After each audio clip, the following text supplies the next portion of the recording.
First product ನಮ್ಮ healthy ಹಾರ್ಟ್ಗೋಸ್ಕರ ಅಂತ flaxseed oil ಬಗ್ಗೆ ನಾವು ಇವತ್ತು ಡಿಸ್ಕಸ್. ಎಸ್, ಈ ಫ್ಲಾಕ್ಸೀಡ್ ಆಯಿಲ್ ಬಗ್ಗೆ ಹೇಳಬೇಕು ಅಂದ್ರೆ ಇದು ಕಾಮನ್ಲಿ ನಾರ್ತ್ ಕರ್ನಾಟಕದಲ್ಲಿ ಬಹಳಷ್ಟು ಜನ ಇದನ್ನ ಬಳಸ್ತಾರೆ, ಚಟ್ನಿ ಮಾಡ್ತಾರೆ, ಎಲ್ಲರೂ ಇದನ್ನ ಯೂಸ್ ಮಾಡ್ತಾರೆ. ಯಾಕೆ ಇದರಿಂದ ಕ್ಯಾಪ್ಸೂಲ್ ಮಾಡಿದಾರೆ ಅಂತ ನೋಡೋದಾದ್ರೆ ಇದ್ರೊಳಗಡೆ rich source of alpha linolenic acid ಅಂತ ಒಂದು ಬರುತ್ತೆ. ಇದು ತುಂಬಾನೇ ಎಸೆನ್ಷಿಯಲ್ ಫ್ಯಾಟಿ ಆಸಿಡ್. ಇದು ಫ್ಯಾಟಿ ಆಸಿಡ್ಸ್ ಗಳಲ್ಲಿ ಫಾರ್ ಎಕ್ಸಾಂಪಲ್ ನಾವು ಯಾವ ತರ ಈ ಮೀಡಿಯಂ ಚೈನ್ ಫ್ಯಾಟಿ ಆಸಿಡ್ಸ್ ಗಳು ಅಥವಾ ಅಲ್ಫಾ ಲಿಯೋನಿಕ್ ಫ್ಯಾಟಿ ಆಸಿಡ್ಸ್ ಇವೆಲ್ಲ ನೋಡ್ತೀವಿ ನೋಡಿ. ಇದು ತುಂಬಾನೇ ಯೂಸ್ಫುಲ್ ಫ್ಯಾಟಿ ಆಸಿಡ್. ನಮಗೆ ಅದು ಎಲ್ಲಿ ಸಿಗುತ್ತೆ ಅಂದ್ರೆ ನಮಗೆ ಜಾಸ್ತಿ ಇದರಲ್ಲಿ ಸಿಗುತ್ತೆ, ಫ್ಲಾಕ್ಸೀಡ್ ಅಲ್ಲಿ ಸಿಗುತ್ತೆ.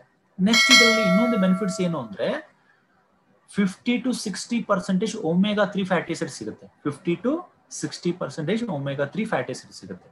ಮತ್ತೆ same time 80-20% omega 6 fatty acids ಕೂಡ ನಮಗೆ ಇದರಲ್ಲಿ ಸಿಗುತ್ತೆ. ಆಯ್ತಾ? ನೀವು ಫ್ಯಾಟಿ ಆಸಿಡ್ಸ್ ಗಳಲ್ಲಿ 4 ಟೈಪ್ ಇದೆ. ಅದನ್ನ ನಾನು ನೆಕ್ಸ್ಟ್ ನಿಮಗೆ ಸಿಬಾಕ್ತಾನ್ ಬಂದಾಗ ಹೇಳ್ತೀನಿ. ಅದು ಏನೇನ್ ಕೆಲಸ ಮಾಡುತ್ತೆ ಅನ್ನೋದ್ರ ಇನ್ನೂ ಡೆಪ್ತ್ ಆಗಿ ನಾವು ಡಿಸ್ಕಷನ್ ಮಾಡೋಣ. ಈಗ ನೋಡಿ, ಇಲ್ಲಿ ಫ್ಯಾಟಿ ಆಸಿಡ್ಸ್ ಒಮೆಗಾ 3 ಒಮೆಗಾ 6 ಸಿಗೋದ್ರಿಂದ ಸ್ಪೆಷಲಿ ನಮ್ಮ ಹಾರ್ಟ್ಗೆ ಈ ಒಮೆಗಾ 3 ತುಂಬಾನೇ ಅವಶ್ಯಕತೆ ಇದೆ. ಹಾರ್ಟ್ಗೆ ಅಂತ ಅಷ್ಟೇ ಅಲ್ಲ, ಬರೀ ಹಾರ್ಟ್ಗೆ ಅಷ್ಟೇ ಅಲ್ಲ, ಹಾರ್ಟ್ಗೆ, ಲಿವರ್ಗೆ, ನಮ್ಮ ಬ್ರೈನ್ಗೆ, ಇವನ್ ನಮ್ಮ ಬಾಡಿಗೆ ಒಮೆಗಾ 3 ತುಂಬಾನೇ ಯೂಸ್ಫುಲ್ ಇದೆ. ಇದರಿಂದ ನಮ್ಮ ಬಾಡಿನಲ್ಲಿ ಏನಾಗುತ್ತೆ ಅಂದ್ರೆ ವೇಟ್ ಮ್ಯಾನೇಜ್ ಮಾಡೋದಕ್ಕೆ, ಫ್ಯಾಟ್ ಬ್ಯಾಲೆನ್ಸ್ ಮಾಡೋದಕ್ಕೆ ಬಹಳನೇ ಯೂಸ್ಫುಲ್ ಇದೆ. ಸೊ ಹಂಗಾಗಿ ಫ್ಲಾಕ್ಸ್ ಸೀಡ್ ಅನ್ನ ನಾವು ಎಷ್ಟು ಬಳಸ್ತೀವೋ ಅಷ್ಟು ನಮ್ಮ ಬಾಡಿನ ನಾವು ಮೇಂಟೈನ್ ಮಾಡ್ಕೊಳ್ಳೋದಕ್ಕೆ ತುಂಬಾನೇ ಹೆಲ್ಪ್ ಆಗುತ್ತೆ.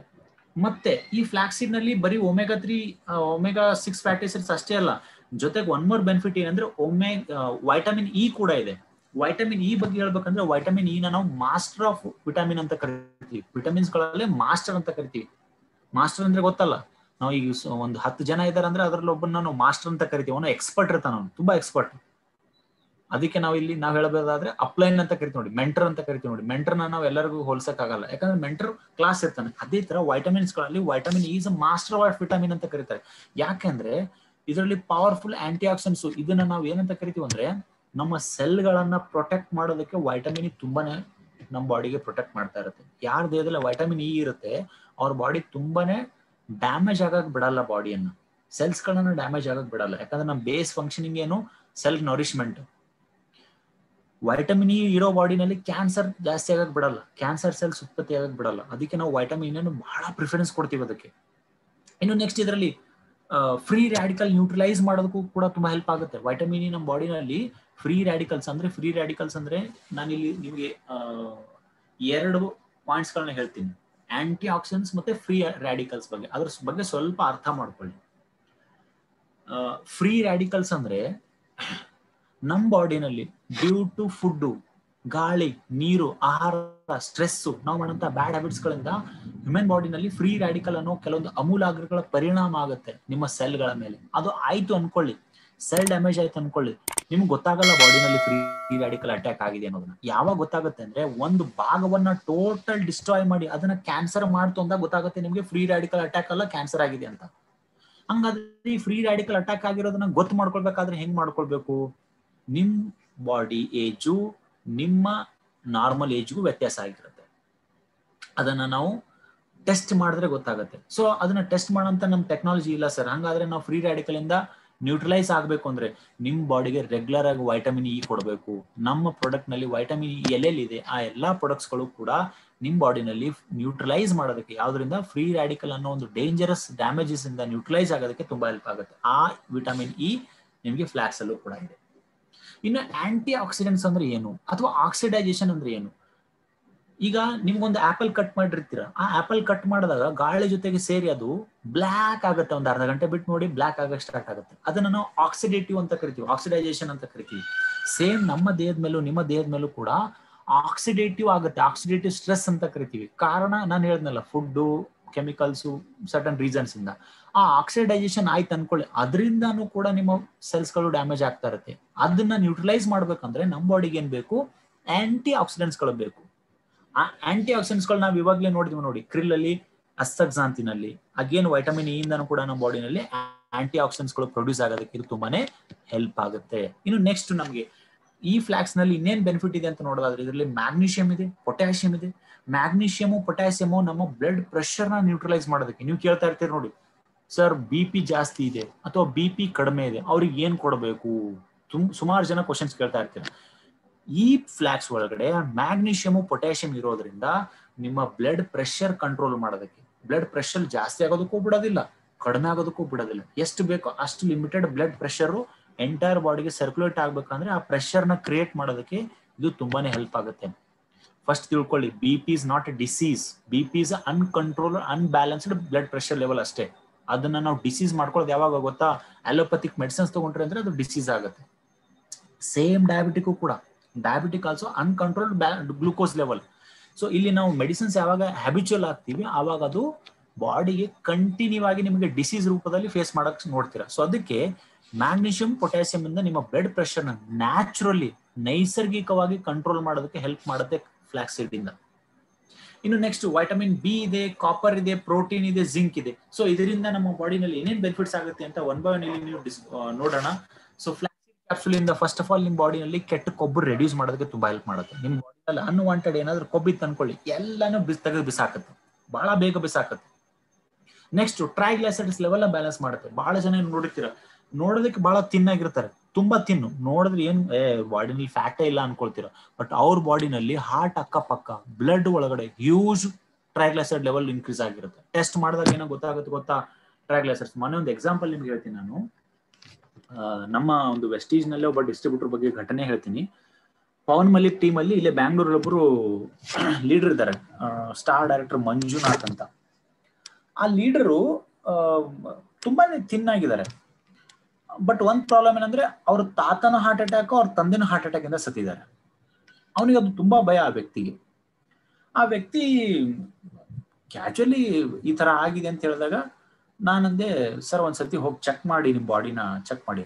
ಚೆಕ್ ಮಾಡಿದಾಗ ಆ ವ್ಯಕ್ತಿಗೆ ಟ್ರೈಗ್ಲೈಸರೈಡ್ ಲೆವೆಲ್ 2 ಹೈ ಪೊಸಿಷನ್ ಹೋಗಿತ್ತು, ತುಂಬಾನೇ ಹೈ ಆಗಿತ್ತು. ತುಂಬಾ ಶಾಕ್ ಆಗ್ಬಿಟ್ರು ಅವ್ರು. ಏನ್ ಸರ್, ನಮ್ ತಂದೆ ಮತ್ತೆ ತಾತ ಇಬ್ರು ಕೂಡ ಹಾರ್ಟ್ ಅಟ್ಯಾಕ್ ಇಂದ ಸತ್ತಿದ್ದಾರೆ, ಅದು ಟ್ರೈಗ್ಲೈಸರೈಡ್ ಲೆವೆಲ್ ಹೈ ಆಗಿರೋದ್ರಿಂದಾನೆ. ಈಗ ಇದನ್ನ ಹೆಂಗ್ ಮಾಡೋದು? ಇಮ್ಮಿಡಿಯೇಟ್ಲಿ ಫ್ಲಾಕ್ಸ್ ಮತ್ತೆ ಬೇರೆ ಬೇರೆ ಪ್ರಾಡಕ್ಟ್ ಅನ್ನ ಸಜೆಸ್ಟ್ ಮಾಡಿದ್ವಿ, ಕಂಟ್ರೋಲಿಗೆ ಬಂತು. ಇದನ್ನ ಯಾಕೆ ಹೇಳ್ತಾ ಇದೀನಿ ಅಂದ್ರೆ, ಇದರಲ್ಲಿ ಟ್ರೈಗ್ಲೈಸರೈಡ್ ಲೆವೆಲ್ ದಪ್ಪ ಇದ್ದವ್ರಿಗೆ ಜಾಸ್ತಿ ಇರುತ್ತೆ, ಸ್ಲಿಮ್ ಇದ್ದವ್ರಿಗೆ ಇರಲ್ಲ, ಅಥವಾ ಬರೀ ಜಾಸ್ತಿ ಡ್ರಿಂಕ್ಸ್ ಮಾಡೋರಿಗೆ ಇರುತ್ತೆ, ಜಾಸ್ತಿ ನಾನ್ ವೆಜ್ ತಿನ್ನೋರಿಗೆ ಅಂತ ಏನು ಇರಲ್ಲ. ಅದು ಡಿಪೆಂಡ್ ಆನ್ ನಿಮ್ ಬಾಡಿ ಅಬ್ಸರ್ಪ್ಷನ್ ಮೇಲೆ ಇರುತ್ತೆ. ಟ್ರೈಗ್ಲೈಸರೈಡ್ಸ್ ಲೆವೆಲ್ ಡಿಪೆಂಡ್ ಆನ್ ನಿಮ್ ಬಾಡಿ. ನೀವು ನಾರ್ಮಲ್ ಕುಕಿಂಗ್ ಅಲ್ಲಿ ತಿನ್ನೋದ್ರಿಂದ ಕೂಡ ನಿಮ್ಮ ಬಾಡಿನಲ್ಲಿ ಟ್ರೈಗ್ಲೈಸರೈಡ್ಸ್ ಇನ್ಕ್ರೀಸ್ ಆಗ್ಬೋದು. ಅದನ್ನ ಆಗಬಹುದು, ಅದನ್ನ ಕಂಟ್ರೋಲ್ ಮಾಡ್ಬೇಕು. ನಮಗ್ ಗೊತ್ತಾಗಲ್ಲ, ನಾವು ಹೋಗಿ ಹಾಸ್ಪಿಟಲ್ ಚೆಕ್ ಮಾಡ್ಕೊಳ್ಳಲ್ಲ ಅನ್ನೋದು ಅಂದ್ರೆ ರೆಗ್ಯುಲರ್ ಆಗಿ ಫ್ಲಾಕ್ಸ್ ಸೀಡ್ ಕ್ಯಾಪ್ಸೂಲ್ ನ ಕನ್ಸ್ಯೂಮ್ ಮಾಡಿ ಟ್ರೈಗ್ಲೈಸರೈಡ್ಸ್ ನ ಬ್ಯಾಲೆನ್ಸ್ ಮಾಡ್ಕೊಳ್ಬಹುದು, ಕೊಲೆಸ್ಟ್ರಾಲ್ ನ ಕಂಟ್ರೋಲ್ ಮಾಡ್ಕೊಳ್ಬಹುದು. ಎರಡನೇ ಪಾಯಿಂಟ್, ಈಗ ಬಹಳ ಜನರಿಗೆ ಸಡನ್ ಕಾರ್ಡಿಯಕ್ ಅರೆಸ್ಟ್ ಆಗುತ್ತೆ, ಬ್ಲಾಕೇಜಸ್ ಆಗಿ ಹಾರ್ಟ್ ಬ್ಲಾಕ್ ಆಗಿರುತ್ತೆ. ಬ್ಲಾಕ್ ಆದಾಗ ಸಡನ್ಲಿ ಹೋಗಿ ನೋಡಿದ್ರೆ ಮನುಷ್ಯ ಬದುಕೋ ಚಾನ್ಸಸ್ ಕಡಿಮೆ ಆಗಿರುತ್ತೆ, ಬದುಕೇ ಇರಲ್ಲ, ಯಾಕಂದ್ರೆ ಒಳಗಡೆ ಬ್ಲಾಕ್ ಆಗಿರುತ್ತೆ. ಆ ಬ್ಲಾಕೇಜಸ್ ಕೂಡ ರಿಲೀಸ್ ಮಾಡಬೇಕು. ರಕ್ತ ಸಂಚಲನಲ್ಲಿ ಬ್ಲಾಕ್ ಆಗಬಾರ್ದು, ಈಸಿಲಿ ಸರ್ಕ್ಯುಲೇಷನ್ ಆಗಬೇಕು ಅಂದ್ರೆ ಫ್ಲಾಕ್ಸ್ ತುಂಬಾನೇ ಹೆಲ್ಪ್ ಮಾಡುತ್ತೆ. ಜೊತೆಗೆ ಪ್ಲಕ್ ಫಾರ್ಮೇಶನ್, ಪ್ಲಕ್ ಬಿಲ್ಡಪ್, ಅಲ್ಲಲ್ಲಿ ಡೆಪಾಸಿಟ್ ಆಗಿರೋ ಫ್ಯಾಟ್ ಗಳನ್ನ, ಬ್ಲಡ್ ವೆಸಲ್ಸ್ ಅಲ್ಲಿ ಡೆಪಾಸಿಟ್ ಆಗಿರೋ ಫ್ಯಾಟ್ ನ ಎಲ್ಲಾನು ಕೂಡ ನ್ಯೂಟ್ರಲೈಸ್ ಮಾಡಿ, ರಕ್ತದ ಒಳಗಡೆ ಏನಾದ್ರೂ ಫ್ಯಾಟ್ ಇತ್ತಂದ್ರೆ ಅದನ್ನು ಕೂಡ ನ್ಯೂಟ್ರಲೈಸ್ ಮಾಡಿ ಆ ರಕ್ತವನ್ನ ತೆಳುವು ಮಾಡೋದಕ್ಕೂ ಕೂಡ ತುಂಬಾ ಹೆಲ್ಪ್ ಮಾಡುತ್ತೆ. ಥರ್ಡ್ ಪಾಯಿಂಟ್, ನಿಮ್ಮ ಬ್ಲಡ್ ಶುಗರ್ ಸ್ಟೆಬಿಲೈಸ್ ಮಾಡೋದಕ್ಕೆ ತುಂಬಾನೇ ಇಂಪಾರ್ಟೆಂಟ್. ಬಹಳ ಜನ ಏನ್ ಕನ್ಫ್ಯೂಸ್ ಮಾಡ್ಕೊಳ್ತಾ ಇರ್ತಾರೆ ಗೊತ್ತಾ? ಸಕ್ಕರೆ ಕಾಯಿಲೆ ಇರೋರಿಗೆ ಅಥವಾ ಸಕ್ಕರೆ ಕಾಯಿಲೆ ಬರಬಾರ್ದು ಅಂದ್ರೆ ಗ್ಲೂಕೋ ಹೆಲ್ತ್ ನೀಮ್ ಎಲ್ಲ ಕೊಟ್ಟಿರ್ತೀರ, ಫ್ಲಾಕ್ಸ್ ಕೊಟ್ಟಿರಲ್ಲ. ಫ್ಲಾಕ್ಸ್ ಅಲ್ಲಿ ಒಂದು ಪ್ಲಸ್ ಪಾಯಿಂಟ್ ಏನು ಅಂದ್ರೆ ನಿಮ್ಮ ಬ್ಲಡ್ ಶುಗರ್ ಕಂಟ್ರೋಲ್ ಮಾಡೋದಕ್ಕೆ, ಬ್ಲಡ್ ಅಲ್ಲಿ ಎಕ್ಸಸ್ ಗ್ಲೂಕೋಸ್ ರಿಲೀಸ್ ಆಗ್ತಾ ಇದೆ, ಅದನ್ನ ಸ್ಟೆಬಿಲೈಸ್ ಮಾಡೋದಕ್ಕೆ ಹೆಲ್ಪ್ ಆಗುತ್ತೆ. ಜೊತೆಗೆ ಬ್ಲಡ್ ಪ್ರೆಷರ್ ಕಂಟ್ರೋಲ್ ಮಾಡೋದಕ್ಕೂ ಕೂಡ ತುಂಬಾನೇ ಹೆಲ್ಪ್ ಆಗುತ್ತೆ. ಎರಡನೇದು, ನಿಮ್ ಬಹಳ ಜನ ನೋಡ್ತಿರ್ತೀರಾ, ವೆಸ್ಲಿಮ್ ಶೇಕ್ ತಗೊಳ್ತೀರಾ, ಎಲ್ಲಾ ತಗೊಳ್ತೀರಾ, ಡಯಟ್ ಮಾಡ್ತೀರಾ, ಯೋಗ ಎಕ್ಸರ್ಸೈಸ್ ಮಾಡ್ತೀರಾ, ಫ್ಯಾಟ್ ಕಡಿಮೆ ಆಗ್ತಾ ಇಲ್ಲ ಅಂತ ಹೇಳ್ತಾ ಇರ್ತೀರಾ. ಸೊ ಅಂತವ್ರು ಫ್ಲಾಕ್ಸ್ ಆಡ್ ಮಾಡ್ಕೊಳ್ಳಿ, ಇಮ್ಮಿಡಿಯೇಟ್ಲಿ ಫ್ಯಾಟ್ ಬರ್ನ್ ಆಗುತ್ತೆ. ಫ್ಯಾಟ್ ಇಮ್ಮಿಡಿಯೇಟ್ಲಿ ಬರ್ನ್ ಆಗುತ್ತೆ. ನೀವು ಹಂಗ ಅನ್ಕೊಳ್ಬೇಡಿ, ಇವೆಲ್ಲ ತಗೊಂಡು 3 ಸತಿ ದಿನಕ್ಕೆ ಬಿರಿಯಾನಿ ಹೊಡೆದ್ರೆ ಏನು ಮಾಡಕ್ಕಾಗಲ್ಲ. ವೆಸ್ಲಿಮ್ ಶೇಕ್ ತಗೊಳ್ತೀನಿ, ನಾನು ಫ್ಲಾಕ್ಸ್ ತಗೊಳ್ತೀನಿ, ಮನೆಗೆ ಹೋಗಿ ಎದ್ದ ತಕ್ಷಣ ಒಂದ್ ಬಿರಿಯಾನಿ, ಬರ್ಬೇಕಾದ್ರೆ ಒಂದ್ ಬಿರಿಯಾನಿ ತಿಂತೀನಿ ಅಂದ್ರೆ ಏನು ಮಾಡಕ್ಕಾಗಲ್ಲ. ಆ ಕಡೆ ಡಯಟ್ ಕೂಡ ಮೇಂಟೈನ್ ಮಾಡಬೇಕು. ಓಕೆ, ನೆಕ್ಸ್ಟ್, ನಿಮ್ಮ ಹೇರ್ ಗ್ರೋತ್ಗೆ, ನೇಲ್ಸ್ಗೆ ತುಂಬಾನೇ ಒಳ್ಳೇದು, ಸ್ಕಿನ್ಗೆ ತುಂಬಾ ಒಳ್ಳೇದು ಫ್ಲಾಕ್ಸ್ ಸೀಡ್ ಕ್ಯಾಪ್ಸೂಲ್ಸ್. ನಿಮ್ಗೆ ಯಾರಿಗಾದ್ರೂ ಸ್ಕಿನ್ ಕಾಂಪ್ಲೆಕ್ಸ್ ಇದೆ, ಹೇರ್ ಫಾಲ್ ಆಗ್ತಾ ಇದೆ ಅನ್ನೋರಿಗೆ ಡೆಫಿನೆಟ್ಲಿ ಈ ಪ್ರಾಡಕ್ಟ್ ಅನ್ನ ಸಜೆಸ್ಟ್ ಮಾಡಿ. ಏನಾಗುತ್ತೆ ಅಂದ್ರೆ ಗ್ರೋತ್ಗೆ ತುಂಬಾ ಹೆಲ್ಪ್ ಆಗುತ್ತೆ. ಇನ್ನು ನೆಕ್ಸ್ಟ್, ವುಮೆನ್ಸ್ ನಲ್ಲಿ ಸ್ಪೆಷಲಿ ಹೆಣ್ಣು ಮಕ್ಕಳಲ್ಲಿ ಫ್ಲಾಕ್ಸ್ ಸೀಡ್ ಕ್ಯಾಪ್ಸೂಲ್ ಎಷ್ಟು ಬೆನಿಫಿಟ್ ಆಗುತ್ತೆ ಅನ್ನೋದ್ರ ತುಂಬಾನೇ ಚೆನ್ನಾಗಿರೋ ಬೆನಿಫಿಟ್ಸ್ ನ ನೀವು ನೋಡ್ಬೋದು. ನಾವು ಯೂಶಲಿ ನೋಡ್ತಾ ಇರ್ತೀವಿ, ಇತ್ತೀಚಿನ ದಿನಗಳಲ್ಲಿ ಫಿಮೇಲ್ಸ್ ಅಲ್ಲಿ ಹಾರ್ಮೋನಲ್ ಚೇಂಜಸ್ ಅನ್ನೋದು, ಹಾರ್ಮೋನಲ್ ಲೆವೆಲ್ಸ್ ಏನಿದೆ ತುಂಬಾನೇ ಅಪ್ ಅಂಡ್ ಡೌನ್ ಆಗ್ತಾ ಇದೆ. ಅದಕ್ಕೆ ಕಾರಣ ಸುಮಾರು ಫ್ಯಾಕ್ಟರ್ಸ್ ಇದೆ. ಏನೇನ್ ಫ್ಯಾಕ್ಟರ್ಸ್ ಇದೆ ಅನ್ನೋದು ನಾನು ಇಲ್ಲಿ ಸ್ವಲ್ಪ ನಿಮಗೆ ಹೈಲೈಟ್ ಮಾಡ್ತೀನಿ.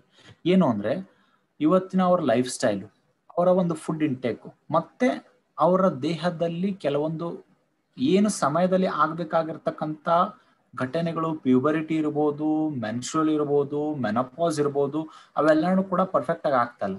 ಯಾಕೆ ಅಂದ್ರೆ ಹಿಂದಿನ ಆಹಾರ ಪದ್ಧತಿ ಇವತ್ತಿನ ಆಹಾರ ಪದ್ಧತಿಗೆ ಚೇಂಜ್ ಆಗಿದೆ. ಹಿಂದಿನ ವಾತಾವರಣ ಇವಾಗಿನ ವಾತಾವರಣ ಚೇಂಜ್ ಆಗಿದೆ. ಮತ್ತೆ ಅವರ ದೇಹದಲ್ಲಿ ಗರ್ಭಾಶಯದ ಸಮಸ್ಯೆಗಳು ಕೂಡ ಜಾಸ್ತಿ ಆಗ್ತದೆ ಬಿಕಾಸ್ ಆಫ್ ಸ್ಯಾನಿಟರಿ ನ್ಯಾಪ್ಕಿನ್ಸ್ ಇಂದ.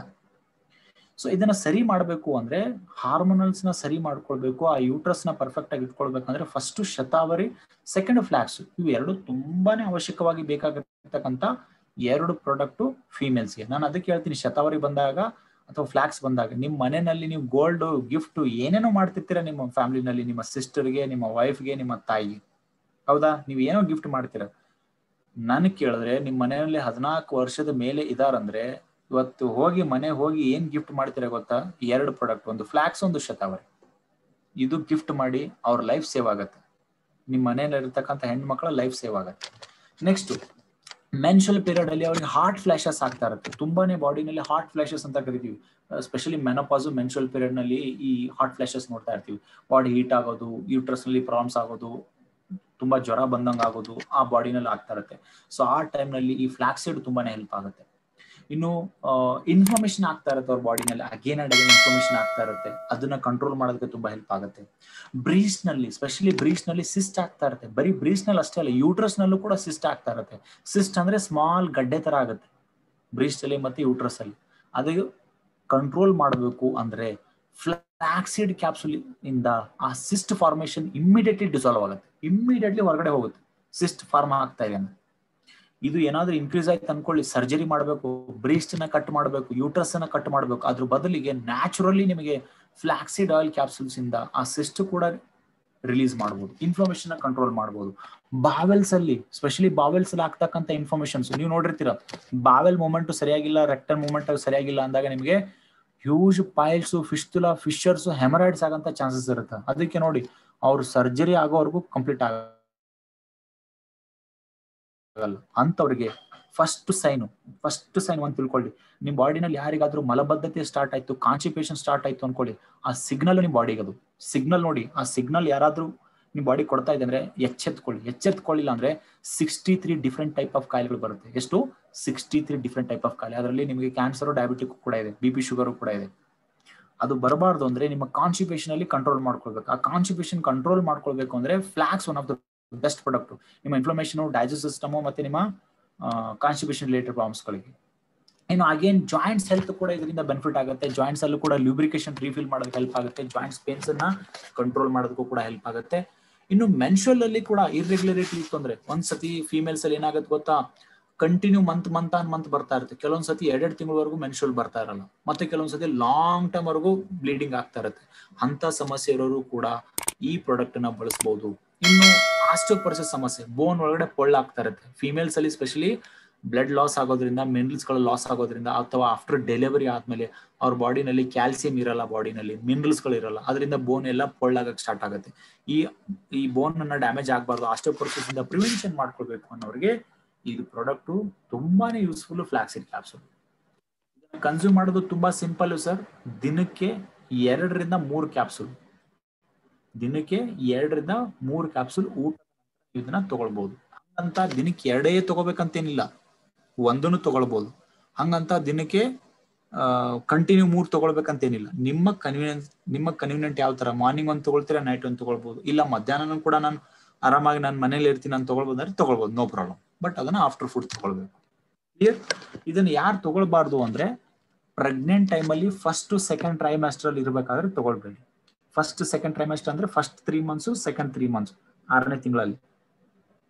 ನೆಕ್ಸ್ಟ್, ಕಿಡ್ನಿ ಡ್ಯಾಮೇಜ್ ಆಗಿದೆ, ಸಿವಿಯರಿಟಿ ಇದೆ ಅಂದಾಗ, ಅಥವಾ ಹಾಸ್ಪಿಟಲ್ ಅಲ್ಲಿ ಆಲ್ರೆಡಿ ಅಡ್ಮಿಟ್ ಆಗಿ ಸಿವಿಯರ್ ಕಂಡೀಷನ್ ಇದೆ ಅಂದಾಗ ಕೂಡ ಅವಾಯ್ಡ್ ಮಾಡಿ.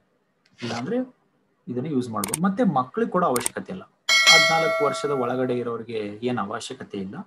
ಆ ತರ ಏನಾದ್ರೂ ಬಂತು ಅಂದ್ರೆ ಒನ್ಸ್ ಕನ್ಸಲ್ಟ್ ಮಾಡಿ